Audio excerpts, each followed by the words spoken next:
सभी साथियों को नमस्कार। प्राण जनरेशन को लेकर बहुत सारी भ्रांतियां चली हुई हैं और लोग परेशान हैं, डीओ डीपीओ ऑफिस के चक्कर लगा रहे हैं। तो मैं आप लोगों को ये बताना चाहूँगा कि सारी प्रक्रियाएं ऑनलाइन हैं। कहीं आपसे अगर कुछ गलत भी हो जाता है तो ये चक्कर लगा के आवेदन वगैरह देने की जरूरत नहीं है। आप ऑनलाइन ही ग्रीवांस क्रिएट करके चीज़ों को रद्द करा सकते हैं। और अभी जो वर्तमान मामला है पी पैन वाला, जो पूरे बिहार में, ये पूरा बिहार इससे प्रभावित है, तो इसके लिए परेशान होने की जरूरत नहीं है। वो सभी लोगों का जो है आवेदन स्वतः रिजेक्ट कर दिया जा रहा है डीपीओ और डीओ स्तर से। तो परेशान होने की जरूरत नहीं है और दौड़ने की जरूरत नहीं है। लोग आवेदन लिख लिख के ऑफलाइन मोड में डीओ ऑफिस के क्लर्क के पास, डीपीओ साहब के पास लोग दौड़ रहे हैं, परेशान हैं। सारी प्रक्रियाएं जो है वो ऑनलाइन है, तो आपको परेशान होने की जरूरत नहीं है। आप कुछ नहीं करेंगे फिर भी आपका आवेदन रद्द कर दिया ही जाएगा, कर दिया जा रहा है। उसके बाद आप फ्रेश अप्लाई कर लेंगे। और जहां तक रही पी पैन, तो वहां पे अपना सक्षमता वाला रोल नंबर नहीं डालना है। बहुत सारे लोग फिर से रोल नंबर डाल दे रहे हैं। एप्लीकेशन नंबर डालिएगा, एप्लीकेशन नंबर डाल के प्रोसीड करिएगा। और खासकर महिलाओं के मामले में मैंने देखा है, मेरे से भी गलती हो गई थी। मैं कुछ लोगों का फॉर्म भरा था, श्रीमती की जगह पे श्री हो जा रहा है। तो वो चूंकि नाम के साथ श्री नहीं आता है, वो फादर्स नेम में जब आप जाते हैं तब आता है, तो आपको लगता है कि आप तो फादर्स नेम वाला कर रहे हैं, लेकिन ढंग से पढ़ लीजिएगा। वो जो होता है वो कैंडिडेट का श्री और श्रीमती सेलेक्ट करने का आता है। तो उसमें देख के ढंग से सेलेक्ट करने की जरूरत है। श्रीमती, श्री या कुमारी जो करना है वो करेंगे।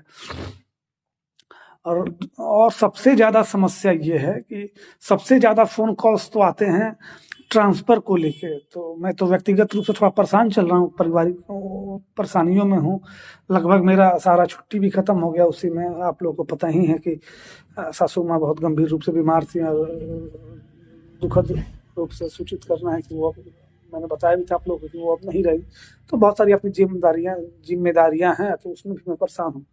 ट्रांसफर को लेकर मैं खुद बहुत परेशान हूँ और मुझे खुद भी चाहिए ट्रांसफर। तो आप समझ सकते हैं कि मैं अभी तो इतना परेशान चल रहा हूँ, फिर भी ट्रांसफर को लेकर मैं सजग रहता हूँ।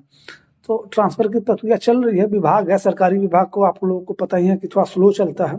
टाइमलाइन अपने तय समय पे तो होता है नहीं, लेकिन फिर भी मुझे जो जानकारी है सीरियस हैं इस बार, और चीज़ें चल रही हैं। मुझे लगता है कि चीज़ें हो जाएंगी। प्रधान शिक्षक की भी और प्रधान अध्यापक की भी पोस्टिंग जल्दी होने की संभावना है। मतलब उसकी भी प्रक्रियाएं चल रही हैं। ऑनलाइन सारा ट्रायल वगैरह हो गया है पोस्टिंग का, और रैंडमली उसमें भी होगा। और इसमें भी आपने प्रधान शिक्षक में जो आपने डिस्ट्रिक्ट दिया है, उन डिस्ट्रिक्ट में जो डिस्ट्रिक्ट मिलेगा उसमें आपको रैंडमली कहीं भी, ये जो प्रखंड और पंचायत मांगने की बात हम लोग कर रहे हैं, वो संभवतः मिलने की संभावना नहीं है। ये मैं सूचना दे रहा हूँ, मैं ये नहीं कह रहा, मुझे जो जानकारी है। और ट्रांसफर के लिए भी जो हम लोगों ने आवेदन दिया है, एप्लीकेशन दिया है, जो ऑप्शन दिया है, उसमें वो सॉफ्टवेयर से करने की पहले मैनुअल की तैयारी थी। कुछ हद तक जो ये पति पत्नी तक मैनुअल करने का प्लान था, उसके बाद सॉफ्टवेयर का सहारा लेना था, लेकिन सबको अब सॉफ्टवेयर के सहारे ही किया जा रहा है। तो यही सारी चीज़ें हैं। कुछ दिन तक मैं परेशान हूँ, इसलिए मैं आप लोगों का ना फ़ोन उठा पा रहा हूँ, ना किसी को प्रॉपर जवाब दे पा रहा हूँ। तो परेशान होने की जरूरत नहीं है। मैंने देखा कमेंट्स में कुछ लोग लिख रहे हैं कि सर फ़ोन नहीं उठा रही है वो, तो मैं वैसा नहीं हूँ। हालांकि पूरे बिहार का मैं फ़ोन तो उठा सकता नहीं हूँ। बहुत सारे नए नंबर से फ़ोन आते हैं, दिन भर में 2-2 हज़ार फ़ोन कौन उठाएगा। जब भी कोई नया अपडेट आता है, कुछ लिख दो या कुछ कर दो, तो लोग चाहते हैं कि व्यक्तिगत रूप से फ़ोन करके ही पूछ लें। तो सारे लोगों का फ़ोन उठा पाना थोड़ा मुश्किल हो जाता है, लेकिन फिर भी अभी तो मैं बहुत सारे लोगों का फ़ोन नहीं उठा पा रहा हूँ, क्योंकि मैं खुद ही परेशान चल रहा हूँ।